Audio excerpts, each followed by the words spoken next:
नमस्कार विद्यार्थियों। अपने गोदान की जो पिछला एपिसोड था उसमें ये जाना कि गोबर शहर से लखनऊ से गांव आता है और गांव आकर के जो हालत देखी होरी की और अपने परिवार की। सबसे पहले वो बोला कि यहाँ जाकर के गाय 2 बैलों की जोड़ी लेकर के आता है, फिर माता दिन का कर्जा वो चुकाता है। और जब इन चीज़ों से वो परेशान हो गया क्योंकि होरी ने उसकी बात नहीं मानी, तो वो अपनी पत्नी दुनिया और अपने बेटे को लेकर के लखनऊ वापस चला जाता है। दूसरी तरफ जो दाता दिन के पुत्र माता दिन ने रखेल जो सिलिया चमारन रखी थी वो उससे घर से बाहर निकाल देता है। और जब घर से बाहर निकाल देता है तो वो लौट करके धनिया के यहाँ आती है और धनिया उसे शरण देती है। इसके आगे होरी अपनी पुत्री का रिश्ता तय करता है और रिश्ता तय करने के धनी परिवार से रिश्ता तय करता है तो उसको ये चिंता सताती है कि मैं उसको देने के लिए दहेज किस तरह दूंगा। लेकिन सोना के द्वारा कहलवाने पर जो उनके संबंधी थी उन्होंने दहेज लेने से मना कर दिया। लेकिन धनिया नहीं मानी। धनिया चाहती है कि मैं अपनी बेटी की शादी धूमधाम से करूं। इधर भोला जिसकी पत्नी मर चुकी थी वो शादी करने का इच्छुक था। वह एक विधवा नौरी नाम की औरत से उसकी शादी हो जाती है।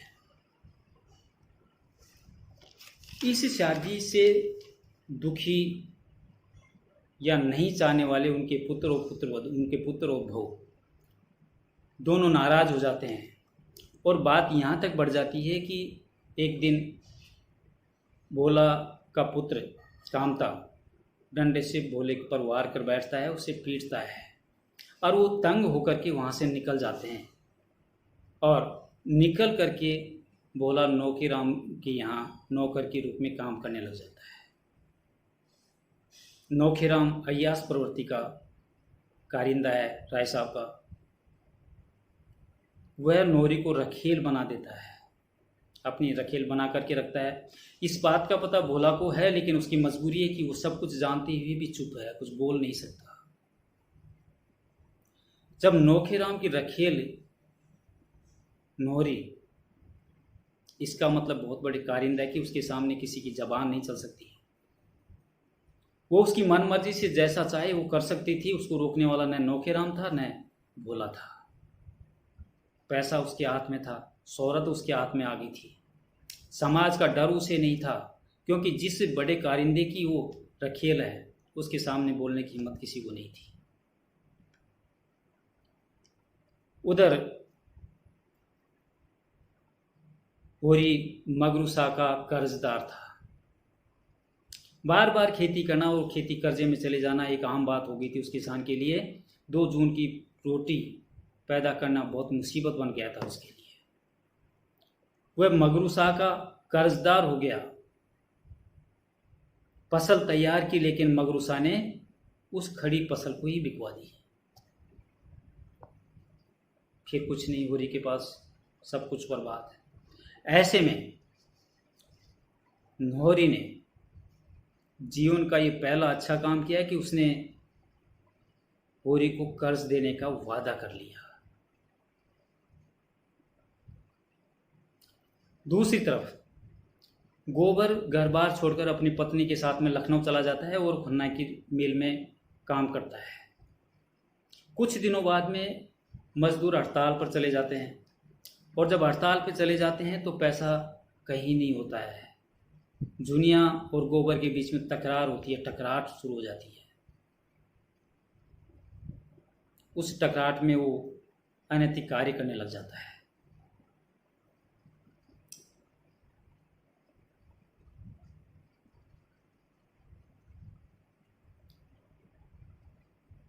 अब वो हड़ताल इस कदर ज़्यादा हो जाती है कि एक दिन तोड़ फोड़ हो जाती है और तोड़ फोड़ होने के कारण खन्ना की मिल में आग लगा दी जाती है। खन्ना वह व्यक्ति है जो मालती से विशेष प्रेम करता था, अपनी पत्नी गोविंदी से नहीं।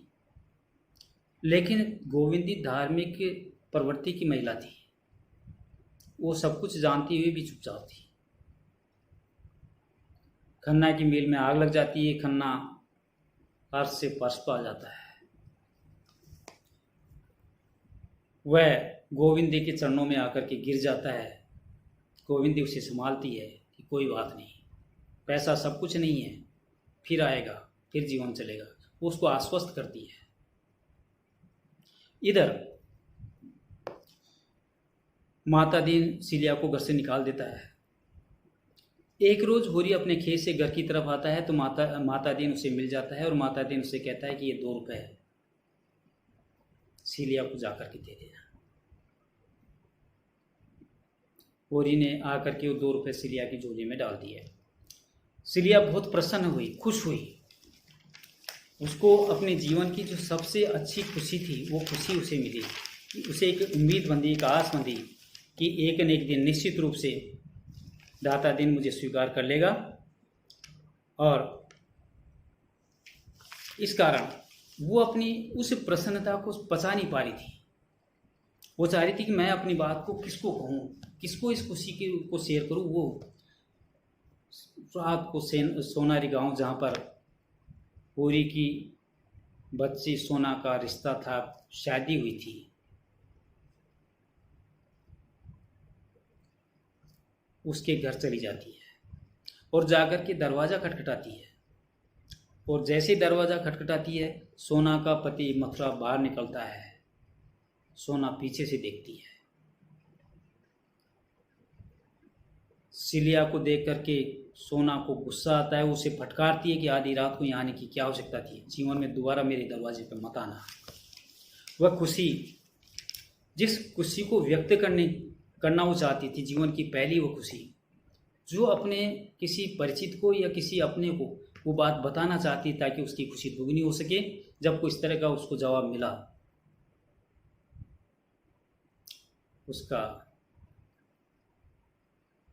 उसकी स्थिति ऐसी होगी कि वो रेंग रेंग करके वापस चलने लगी। उसका जो सारा उत्साह था वो उत्साह काफूर हो गया।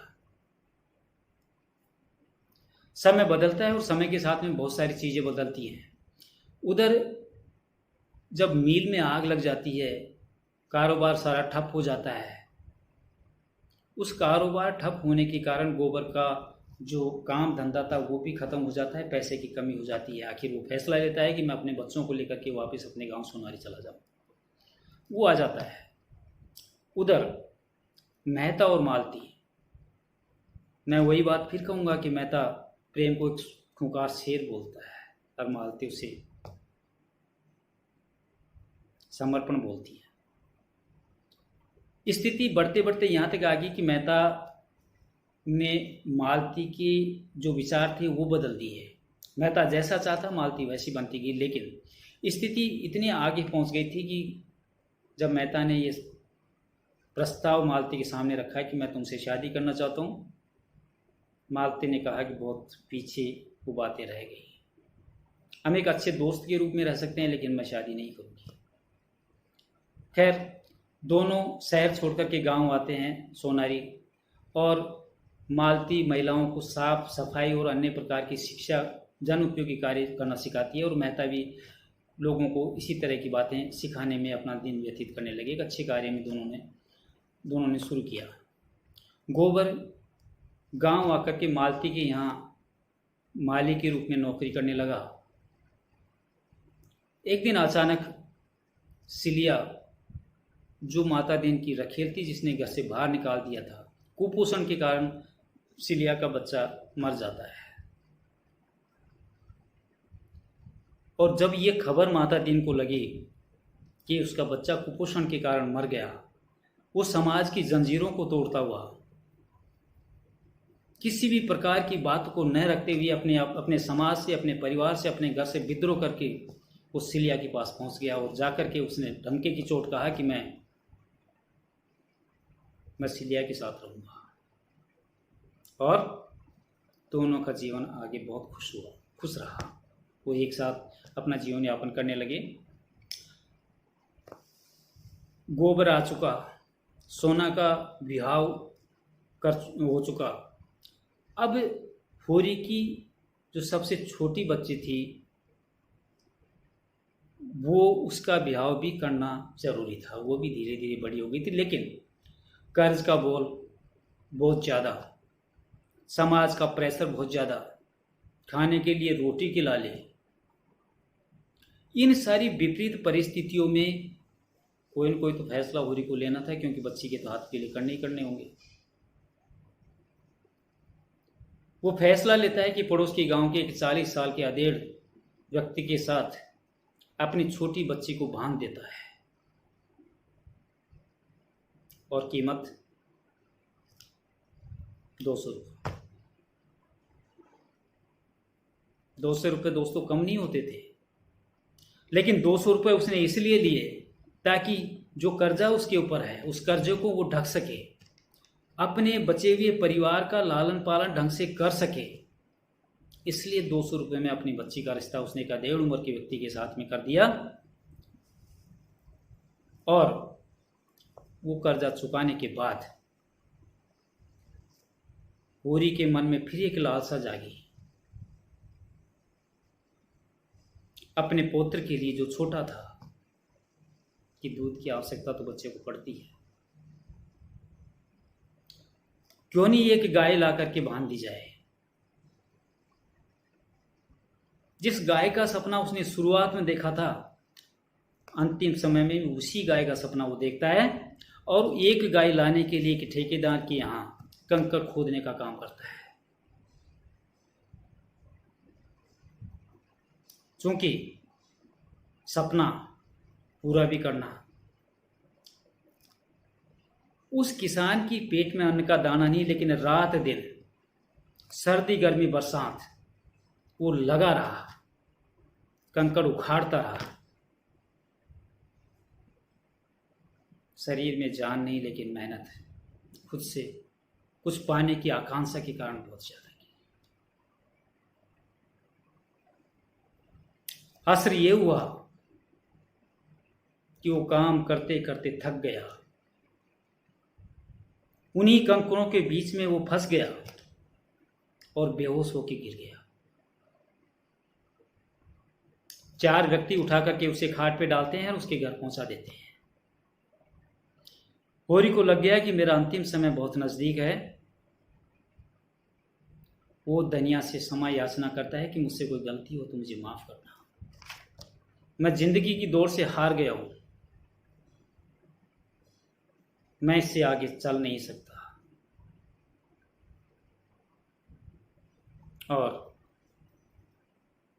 धनिया ने जो उसका हाथ अपने हाथ में ले रखा था, अचानक वो हाथ फैल जाता है। धोनी इस संसार से, होरी इस संसार से विदा हो जाता है।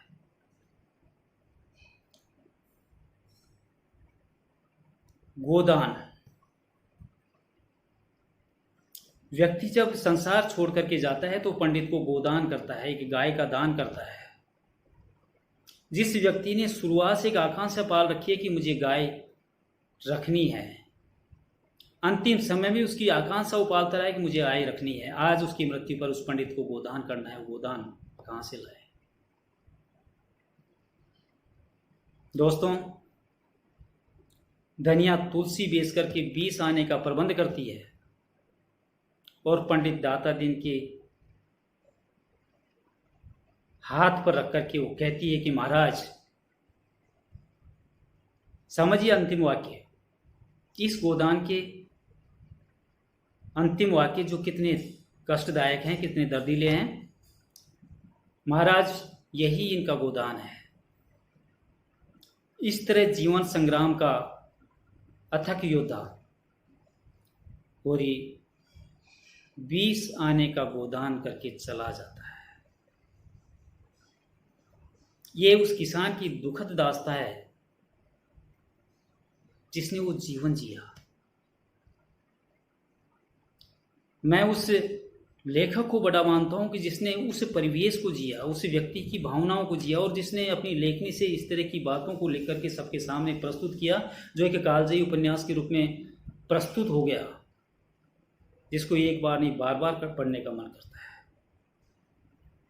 इतना कहकर मैं अपनी वाणी को विराम देता हूँ। नमस्कार।